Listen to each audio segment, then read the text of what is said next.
नमस्कार, मैं हूं वीरेश सिंह। आईटीआई के टॉक शो में आपका स्वागत करता हूं। बिहार स्टेट डायरेक्टर से बड़ी ब्रेकिंग न्यूज ये आ रही है कि वहां की 18 आईटीआई पे डी एफिलिएशन की तलवार लटक गई है और एसएससी कमेटी जो होती है वो कमेटी ने रिकमेंड कर दिया है कहां, दिल्ली के लिए। चलिए पहले इसके बारे में सुन लें।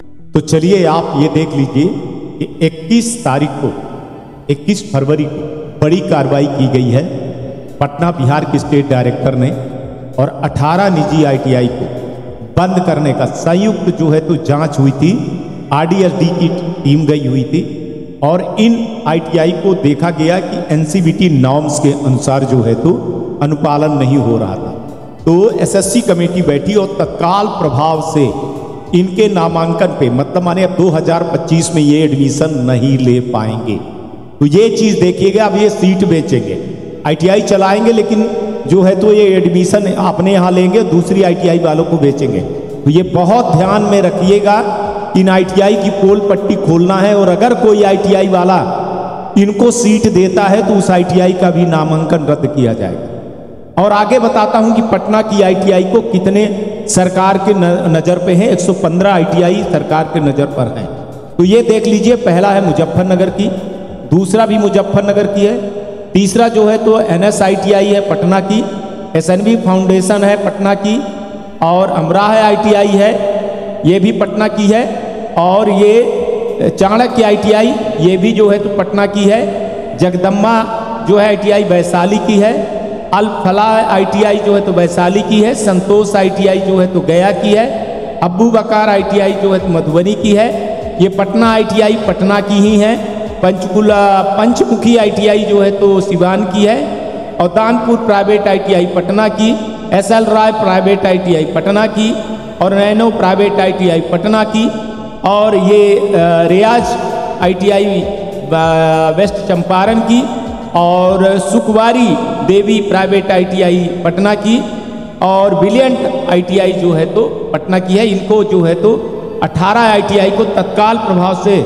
अस्थायी रूप से जो है तो नामांकन पर रोक लग गई है। यहाँ जो लड़के अभी पढ़ रहे हैं उनकी पढ़ाई होगी, उनकी जब तक माने परीक्षा नहीं हो जाएगी तब तक रद्द करना उचित नहीं है। अभी उस पर कार्रवाई नहीं किया जाएगा क्योंकि लेकिन नया एडमिशन ये नहीं पाएंगे। लेकिन यहाँ जो लड़के पढ़ रहे हैं वो बिल्कुल भी नहीं घबराएं, लेकिन नया एडमिशन नहीं होगा। और ये एडमिशन अगर लेंगे और किसी आईटीआई वाले के पास पाया गया तो वो आईटीआई बिल्कुल भी नज़र में होंगी। इसलिए आप लोग हर लड़के को ये चीज़ बताइएगा कि यहाँ एडमिशन न।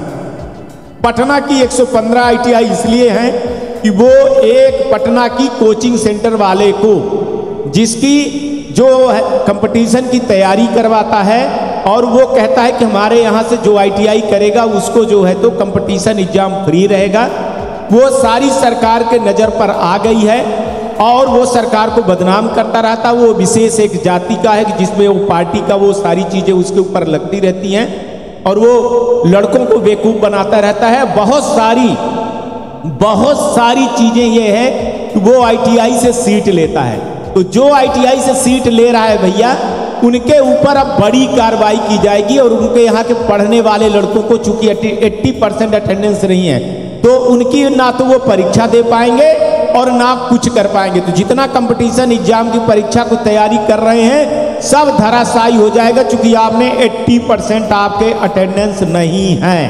तो आप कोचिंग सेंटर में पढ़िए और पढ़ाइए और अपनी आईटीआई की मान्यता को रद्द करवाइए। आप लोग खास तौर से पटना के 115 आईटीआई को चेतावनी दे रहा हूं, मैं ये पहले बता रहा हूं और बाकी लोगों को कह रहा हूं कि अगर ऐसे लोग हों तो उनका खुलासा जरूर करिए ताकि बेहतर आईटीआई चलाई जा सके।